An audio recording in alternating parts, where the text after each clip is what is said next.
তেল নিয়ে তেলেশমাতি নীলফামারীর আশরাফ আলীর। ইঞ্জিন অয়েল তৈরি করে তাক লাগিয়ে দিয়েছেন ডিমলা উপজেলার বালাপাড়ার এই বাসিন্দা।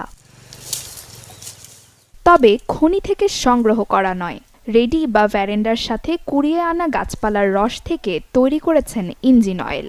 সেটি আবার শোধন করছেন খালি হাতে। আশরাফ আলী একসময় কাজ করতেন সেনাবাহিনীর কমান্ডো ব্যাটালিয়নের ভেহিকেল সেকশনে। সেখানকার অভিজ্ঞতা ব্যবহার করে অবসরের পর চেষ্টা করেন নতুন কিছু করার। সেই শ্রমের ফল এই উদ্ভাবন।